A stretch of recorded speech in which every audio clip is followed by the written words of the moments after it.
Last week, I said TNA was still dead. This week, I'm going to stand by that because this show absolutely sucked. Welcome back, guys, to Fog Wrestling. And honestly, the wrestlers backstage at TNA would be better off auditioning for The Walking Dead because that's what they are like. They are walkers. They are zombies. They are dead. They are undead. Call it what you want. I almost died watching this show. It really is that bad. In fact, I think I would rather get eaten by a pack of zombies than have to rewatch this 2 hours of TNA wrestling. I actually took notes, so I'm not just saying it sucked. I've got proof to back it up. I've got the evidence to back it up. Let me try and find my notes. It shouldn't actually take long because I only took one note. I found it. Yeah, there it is right there.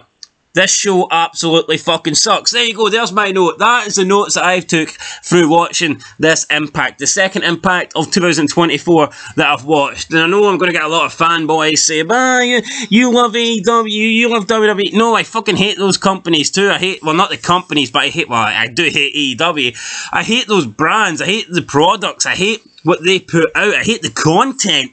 And TNA is not any better. And in fact, it's actually worse. This show is worse than AEW. Whether it be Dynamite or Collision, I think you could make a case this is actually worse than Rampage. The production levels are at an all-time low. The wrestlers, like 95% of these people, are absolute fucking bums. And I mean bums. I know sometimes I call people in WWE bums and I call people in AEW bums, but we're talking real bums. We're talking real jobbers. We're talking people that shouldn't be seen on national TV. And I guess TNA isn't really on national TV. I don't even know what shit you call this channel and how many, like, low number of viewers that they get. But trust me, it's not many. And with a show like this, you cannot expect to get many viewers. And Dolph Ziggler must come out. He must look at the Impact Zone or wherever it is they record from these days. And he must look around and see like 20 people in the crowd and think, what the hell am I doing here? You know, he could have had a job in WWE for life. Albeit he was stuck in catering for most of the time. But still, Dolph Ziggler has left WWE to come here. What I will say is, though, I think Dolph Ziggler's done his career. I think he's done his career harm by staying in WWE for as long as he did. You look at someone like, let's say, Drew McIntyre, for example. He left, Cody Rhodes as well. They left when they were younger, and then that meant they could go and improve themselves, and they came back. But if Dolph Ziggler's looking to do the same thing, if he's looking to take 5-6 years away from WWE and then try and get to prove his worth to World Wrestling Entertainment, by the time he comes back, he could be pushing 50. At least Cody Rhodes and Drew McIntyre done it right to a certain extent, where they left when nothing was happening for them, and then they went and they got better, and they got to that main event status, and then WWE wanted them to come back. But with Dolph Ziggler, he did waste like way too many years. Pretty much since his feud with The Miz finished, he's been pretty much a dead character. He's not really been doing anything, but I'm not going to reference dead anymore, or talk about The Walking Dead, or anybody dying, because unfortunately this show was dedicated to the memory of Frank Ciazzo. So I didn't see this at the beginning. I don't know if it was a video package or just a still image, but a former TNA wrestler by the name of Francisco Ciazzo passed away at the age of 49. Now, I don't recall seeing this guy. I think he might have been in TNA the early years because, like I said, I just don't recall seeing him in my time watching TNA, but the show was dedicated to him, so rest in peace. Never good to see anyone pass away. So, yeah, with that said, rest in peace, and now we will move on and we will review this show, which is TNA Impact. So we kick off with Chris Bay versus Kevin Knight, and I mean, what can I say here? Just two jobbers. I don't know who Chris Bay is. I don't know who his partner is, but they come out with like the Bullet Club theme, and I don't know if they've ever been in Bullet Club. I don't know if they are Bullet Club, but they do come out with the Bullet Club theme, and I just don't get it. I don't get it. A, B, C, so it's like, I don't know if Ace, I think one of them's called Ace, and then one of them's called Bay. So it's the Ace Bay Club, and they're calling it Bullet Club. I don't know what it is, okay, but this wasn't good. 10-15 minute match between two guys that, yeah, I just don't know their names. I don't care for them. I don't know them. Nothing at stake here. So yeah, Chris Bay wins. He is one half of the TNA Tag Team Champions. And then when he wins, Grizzled Young Vets come out. And they attack these guys, and they beat them down, and they leave them in the ring. So, yeah, Grizzled Young Vets sucked in WWE, and at the moment they suck in TNA. Then we got a promo package, Ash by Elegance. So it was just Dana Brooke, and she was wearing sunglasses, wearing a bikini. She was swimming. She was at the side of the pool. There was like a waterfall, and she's there trying to look all elegant and trying to look all sexy and all that stuff. And I just don't see how this gimmick works with Dana Brooke. And what I mean by that is, and I don't mean it disrespectfully, but this seems like a gimmick that should be used for someone that is extremely beautiful, extremely elegant. And I just don't see that with Dana Brooke. Now, is she hideous? Is she ugly? No. I wouldn't go that far, but she's had a lot of plastic surgery. I mean, a lot of plastic surgery, and I just don't think she's that attractive as a female wrestler. Now, by TNA current standards, is she attractive? Probably, yes, because if you look at the TNA roster, and I don't know what happened to TNA, but back in the day when I watched it, I mean, you look at the roster they had in like 2007, 2008, when the knockouts really started to come on and start to develop and grow. You had the likes of Gail Kim, really hot. If you're into Asians, even if you're not into Asians, Gail Kim's just hot. You had Velvet Sky, really hot. And I'm not just saying, like, you have to be Asian or you have to be, like, blonde to be hot. Look at Daphne, for example. Daphne's like a gothic chick. Rest in peace, Daphne, by the way. She's, like, goth. She's alternative. She's emo. But she was super hot. Daphne was super fucking hot. But you look at the women on this show, and you've got MK Killers or whatever they are. The women's tag match that we had, I mean, they all looked like alternative chicks, but none of them were attractive. We then got Decay, and they just looked like feminazis. They looked like these crazy fucking women with multicoloured hairs that would be screaming at some women's march demanding that they can abort 20 babies a day and hating fucking men, hating masculine men. That's what these women look like. They don't look like hot women. What happened to SoCal Foul, Christy Hemme? What happened to all these hot women like Tara when she came in there, Madison Rain, I mean Angelina Love? What the hell happened? Like, where did they go?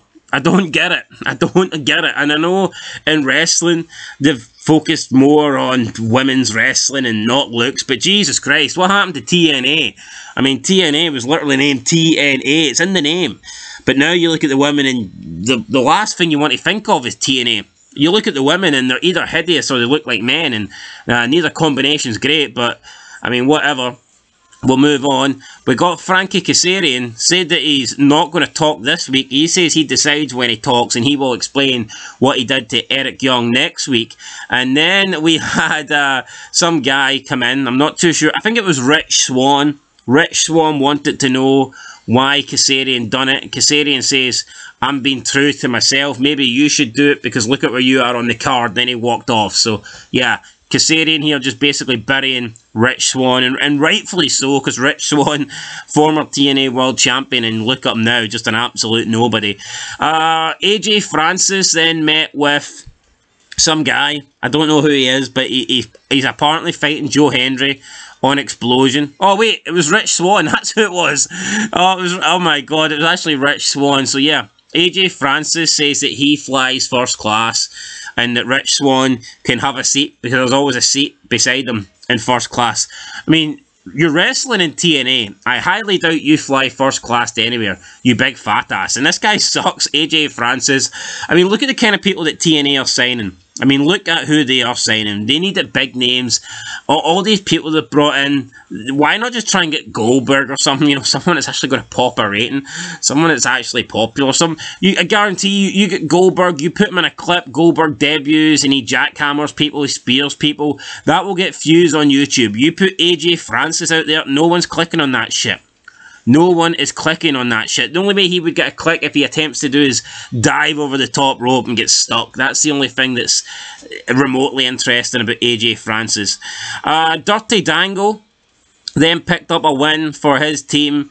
Even though he didn't really do much of the work, he kind of just sat on the outside on the phone. And then he said he hates professional wrestling, and I kind of got to agree with him here. Professional wrestling sucks, so yeah, Dirty Dango. Then we got the grizzled young Fets. They complained about how the tag team shot they received at Hard to Kill was a joke. They wanted another shot at the titles, and I just don't get this. They've come in here. First, they were given a title shot in their first ever match. They lost their first match. And now they're getting a title shot in their second ever match. And it's like, look at the Dudleys. When the Dudleys went to TNA in 2005, it took them months. The Dudleys wrestled for months until they got a shot at tag team titles.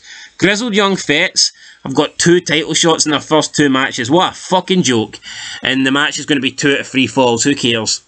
Santino said he's going to make it difficult for them. They're not just going to get a title shot. And then he says 2 out of 3 falls title match. Santino, what are you doing? You're killing me. At least Santino's got a bit of charisma, though. I'll give Santino a bit of respect. Then we got a backstage promo with the machine guns and Okada. Okada, the Rainmaker, just towering over the guns here. I know the guns aren't tall, but I just think when I see all Japanese guys, I just expect them to be short. So it's a bit weird when Okada looks like a giant next to these two. But out of the 3, Okada does look like the star. The guns just look like 2 little guys that should be in a tag team. And that's what it is. That's what they should be doing. Jordynne Grace then took on Trinity. Jordynne Grace beat Trinity. She countered her finisher, got the 1, 2, 3. They shook hands after the match, and then after the match, they got attacked by Giselle Shaw. Giselle? Is it Giselle? Giselle Shaw. Now, Giselle Shaw came out with 2 women, and I'm using the term women loosely. 2 really unattractive women, and they started beating up Jordynne Grace and Trinity. And it's like, I'm almost convinced that they've put Giselle Shaw with 2 unattractive women to try and make Giselle Shaw look good, but she doesn't look good. I mean, arguably, these 2 women look more like men than she did. So, I mean, take from that what you will. Take from that what you will. Trinity lost. She's going back to WWE. Who cares? She's only lost twice in TNA. And both of those losses have came against Jordynne Grace in the past couple of weeks. So, what did she do for TNA? Who did she put over? Pretty much nobody. Because I'm pretty sure Jordynne Grace was already champion before this, or she had some belt. I mean, I'm pretty sure she beat a guy, so therefore that's pretty... I don't know, I'd say that's more fucking relevant than this Knockouts title. The Walking Weapon, Josh Alexander, cut a promo. Then he got interrupted by some guy called Angels. Again, don't know who this Angels guy is. Angels wanted him to be on his show next week, the Sound Check. That's what we need, another wrestling talk show. And Josh Alexander reluctantly accepted. So there you go. Next week he's on the Sound Check. The System. I mean, speak of unattractive women. Finally, we get a hot woman here. And it is Alicia Edwards. So I think she's married to Eddie Edwards. And yeah, probably the hottest woman on this show so far. And, aye, that's pretty much it. The promo wasn't good, but they basically just said the system isn't broke, so just follow the system and everything's going to be alright. The Wanted Man, Nick Nemeth up next. So, Nick Nemeth versus Zachary Wentz. Nemeth beats Wentz, albeit Wentz sort of dominated the match, but Nick Nemeth came out on top. He hit the zigzag, then he hit the zigzag on the other guy, Trey Miguel on the outside, then Steve Macklin came in, beat up Ziggler. Went for his finisher, Ziggler countered it, and he hit the zigzag again, and then Dolph Ziggler stands tall in the ring after hitting his finisher on all 3 guys, and, I mean, talk about overbooking here. Oh, he did get beat up for the majority of his match, but then he just took out all 3 guys with his finisher like it was nothing, so, yeah, TNA here, you can see they're trying to make Nick Nemeth seem like a big deal, and so they should, because it's the biggest thing they've got going for them, so... there's nothing wrong with that, I guess. Then we got... What did we get next? We got... I want to say we got... Alright, we got a Decay promo. And, yeah, this Havoc chick, Just like I said, multicoloured hair, obese, probably hasn't had a wash in 2024, and that's not even a joke now, because we're like, what, 25 days into 2024, so you probably should have had a bath by now, but it doesn't look like Jessica Havoc has had one. Like I said, overweight, obese, multicoloured hair, probably has 12 cats. She's got more cats than there was fans in the arena tonight, definitely. And yeah, that's it. Probably hates men and, you know, all that shit. So Decay cut a promo. Didn't do much for me. Black and white background. Just two ugly women. That's all that it is. I mean, I'd fucking rather... I said I wasn't going to talk about The Walking Dead anymore, but Jesus Christ. I think I'd rather have sex with a fucking zombie than these two. Anyway, then MK Ultra came out. And I just don't get this. They came out with like the red lighting. And I guarantee you, I think they stole their song. I think they stole their song from the movie No One Lives, featuring Luke Evans, and Brodus Clay was in that movie, and I think they've took the theme song for that, because it sounded very similar.